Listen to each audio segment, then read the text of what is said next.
Today I will read you story of the boy with the crow's beak. Before starting the story, don't forget to subscribe to my channel and support me. In a faraway village, nestled in the hills, there lived a poor man with his wife, 3 daughters, and a son.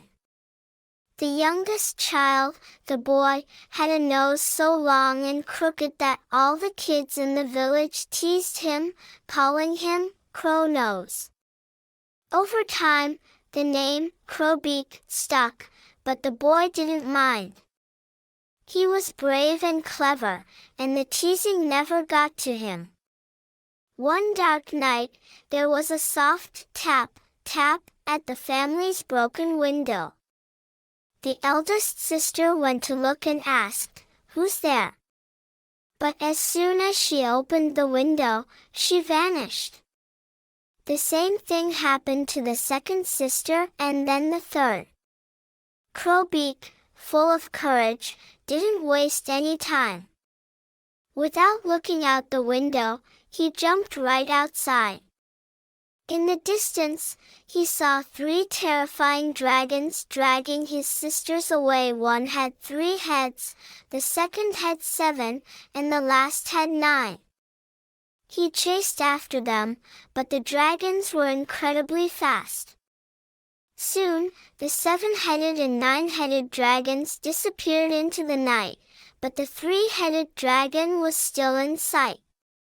As dawn broke, Crow Beak followed the dragon to its home in the copper forest, where every tree shimmered like copper.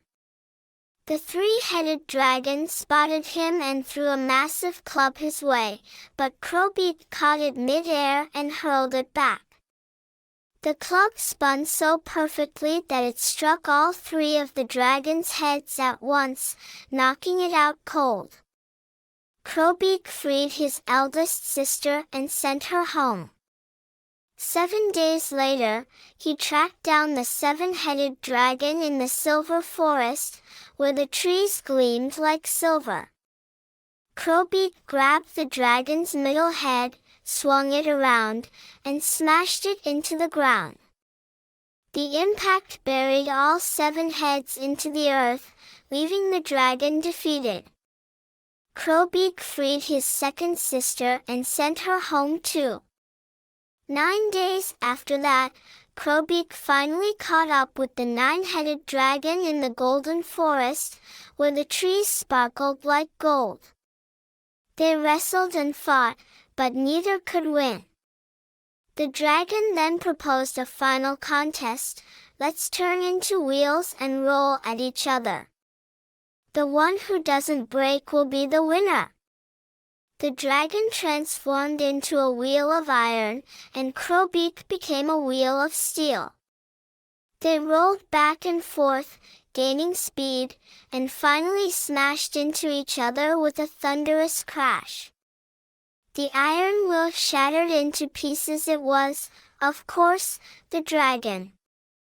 Crow Beak, the steel wheel, was unharmed, though the force of the crash made his already crooked nose bend even more.